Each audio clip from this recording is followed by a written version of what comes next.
제7일 왕호를 가진 하느님 뜻의 나라의 천상여왕. 성삼위 하느님께서 여왕을 비서로 삼으시다. 하느님의 비서이신 어머니께 바치는 기도. 여왕이신 엄마, 제가 여기 엄마의 발치에 꿇어 엎드려 있습니다. 그리고 천상 엄마 없이는 살 수 없는 아기임을 느끼고 있습니다. 당신께서 오늘은 영광스러운 왕호를 주시고 왕관을 쓰신 모습으로 오셨지만 제게는 언제나 엄마이십니다. 그래서 저는 두려워 떨면서도 엄마의 팔 안에 몸을 던집니다. 저의 악한 뜻이 이 가련한 영혼에 끼친 상처들을 엄마가 치유해 주시게 하려는 것입니다. 존귀하신 엄마, 들어보십시오. 엄마가 기적적인 놀라운 일을 하지 않으시면, 즉, 엄마의 왕홀로 저를 인도하시며 제 뜻이 살아나지 않도록 저의 모든 행위를 다스리지 않으시면, 슬프게도 저는 하느님 뜻의 나라에 들어가는 아름다운 운명을 누리지 못할 것입니다. 천상 여왕님의 훈화. 사랑하는 얘야, 와서 이 엄마의 팔에 안겨 주의를 기울이며 들어라. 이는 하느님의 피앗이 너의 천상 엄마에게 행하신 일찍이 들어본 적 없는 놀라운 일들에 관한 이야기이니 말이다. 지금까지 말해왔듯이 하느님의 거룩하신 피앗은 내 안에 6단계의 조처를 취하셨다. 그런데 이 6단계는 바로 천지창조의 6날을 상징한다. 하느님께서 날마다 한 가지 조처를 내리시는 것처럼 피앗을 바라시면서 한 조물의 창조에서 다른 조물의 창조로 넘어가신 것이다. 6째 날이 되자 그분은 이렇게 말씀하시면서 마지막 단계의 조처를 취하셨다. 피앗, 우리와 비슷하게 우리 모습으로 사람을 만들자. 그리고 7째 날에는 빚어내신 작품들 안에서 쉬셨다. 그토록 훌륭하게 창조하신 모든 것을 즐기시려는 것 같았다. 그분께서는 쉬면서도 당신 작품들을 보시며 내 작품들은 과연 아름답다. 모든 것에 질서와 조화가 있다. 하고 말씀하셨다. 그러고 나서 뜨거운 사랑으로 사람을 뚫어지게 바라보시면서 이렇게 덧붙여 말씀하셨다. 하지만 너가 가장 아름답구나. 너야말로 우리 모든 작품의 극치이다. 그런데 나의 잉태는 창조 전반에 걸친 그 모든 놀라운 일들을 능가하는 일이었고, 따라서 하느님께서는 그분의 피앗으로 내 안에 그 6단계에 이르는 일을 수행하고자 하셨다. 내가 하느님 뜻의 나라를 소유함에 따라 그 일은 다 끝났고, 그리하여 내 영혼 안에 그분 뜻에 충만하고 전적이고 완전한 생명이 시작되었던 것이다.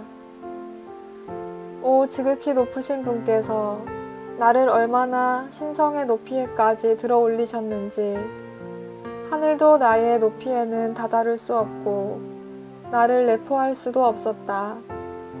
햇빛도 내 빛 앞에서는 보잘것없는 빛이었으니 창조된 만물 중에서 나에게 다다를 수 있는 것은 아무것도 없었다. 나는 하느님의 바다들을 마치 내 것인 듯 넘나들었다. 나의 천상 아버지와 아들과 성령께서는 그분들의 작은 딸인 나를 보며 즐기시려고 품에 안기기를 원하셨으니 내가 그분들을 사랑하고 그분들께 기도하며 그분들의 지고하심을 흠숭할 때면 그 나의 사랑과 기도와 흠숭이 내 영혼 안에서 곧 하느님 뜻의 중심에서 나오는 것임을 느끼시면서 오, 얼마나 흐뭇해 하셨는지 모른다.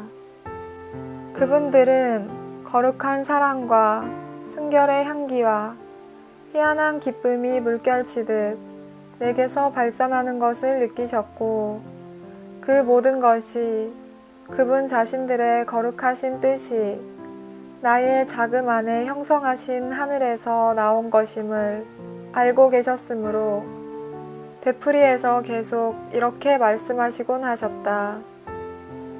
우리의 작은 딸은 온전히 아름답고 온전히 깨끗하고 온전히 거룩하다.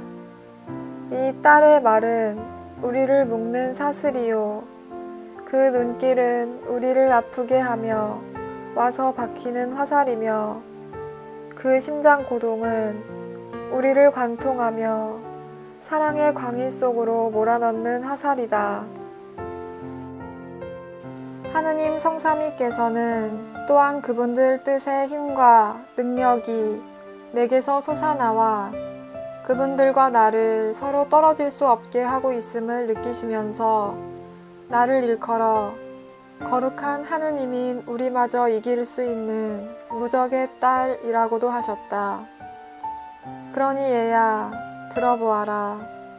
지나칠 정도로 나를 사랑하신 성삼위 하느님께서 하신 말씀이다.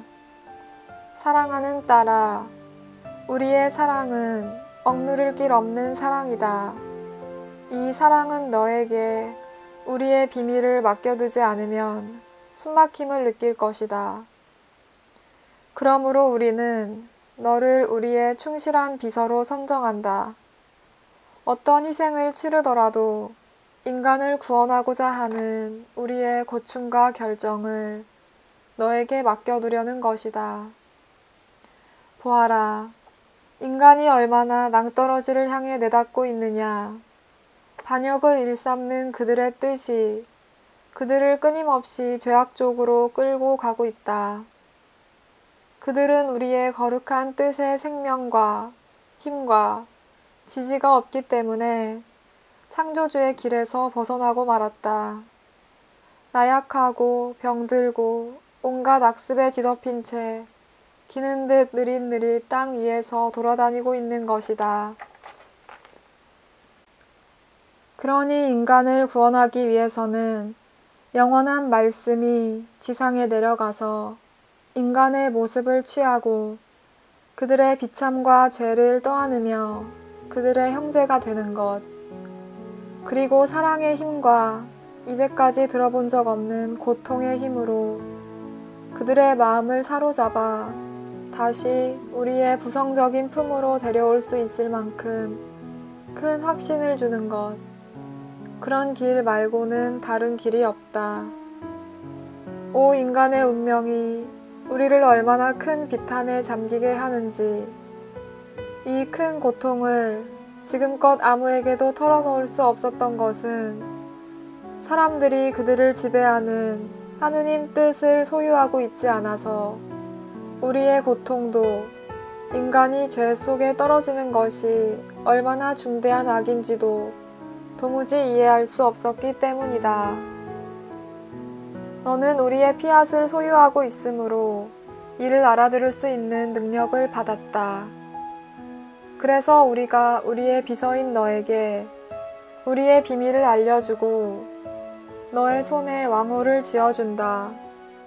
너가 만물을 지배하며 다스리게 하려는 것이요, 너의 통치권으로 하느님도 인간도 이기게 하려는 것이며, 그리하여 너가 너의 모성적인 마음 안에 새롭게 태어난 아기들인 우리 자녀들을 우리에게 데려오게 하려는 것이다. 사랑하는 얘야, 하느님의 이 말씀을 들으면서 내 마음이 느낀 바를 누가 너에게 말해줄 수 있겠느냐. 내 안에 극심한 고통의 혈관이 터지고 있었고, 그래서 나는 내 목숨을 바치는 한이 있더라도 기어코 하느님과 인간을 이겨 그들을 하나로 결합시킬 책임을 맡기로 하였다. 그러니 애야, 이 엄마의 말을 귀담아 들어라. 내가 하느님 뜻의 나라를 차지한 이야기를 들으면서 너가 몹시 놀라는 것을 보았는데 이러한 운명은 너에게도 주어진 것임을 알아야 한다. 너가 결코 너의 뜻을 행하지 않기로 결심하면 하느님 뜻이 너의 영혼 안에 그 뜻의 하늘을 이루기 마련이다. 그러면 너는 신성한 불가분성, 곧 하느님 뜻에서 분리될 수 없음을 깨닫게 되고 너 자신과 너의 격정을 지배할 왕홀도 받게 된다. 더 이상 너 자신의 노예가 되지도 않을 것이다. 인간의 뜻만이 가련한 인간을 노예로 만들고 자기를 창조하신 분에 대한 사랑의 날개를 잘라버리며 하늘에 계신 아버지의 품으로 몸을 던질 수 있는 힘과 지주와 신뢰를 인간에게서 앗아간다. 따라서 인간은 아버지의 비밀도 인간을 사랑하시는 그분의 큰 사랑도 알 수가 없는 것이다. 인간은 그러므로 자기의 거룩하신 아버지의 집 안에서 낯선 이방인처럼 살아간다. 인간의 뜻이란 것이 창조주와 피조물 사이에 얼마나 큰 간격을 만들어내는지. 그런즉 너는 내 말을 여겨듣고 나를 기쁘게 해다오. 이제는 너의 뜻에 생명을 주지 않겠다고 약속하면 내가 너를 온전히 하느님 뜻으로 채워주겠다. 영혼의 응답. 거룩하신 엄마, 도와주십시오. 제가 얼마나 나약한지 아시지 않습니까? 어머니의 아름다운 가르침이 제 눈물을 자아냅니다. 제가 창조주의 뜻에서 벗어나 제 뜻의 실행이라는 미궁 속으로 추락하곤 했던 순간들에 큰 불행을 한탄하고 있는 것입니다. 오, 저를 홀로 버려두지 마시고 모쪼록 저의 엄마로 계셔 주십시오. 엄마의 능력으로 제 뜻을 하느님 뜻에 결합시켜 주시고 저를 엄마의 마음 안에 가두어 주십시오. 여기서는 결코 제 뜻을 실행하지 않으리라는 확신이 들기 때문입니다. 작은 희생. 오늘 나를 공경하려면 내 망토 아래 머물러 내 눈길을 받으며 사는 법을 배워라. 성모송을 3번 바치고 모든 사람이 하느님의 뜻을 알게 해달라고 내게 청하여라. 환호. 천상 엄마, 엄마의 마음 안에 저를 가두시어 하느님의 뜻으로 사는 법을 엄마에게 배우게 하소서.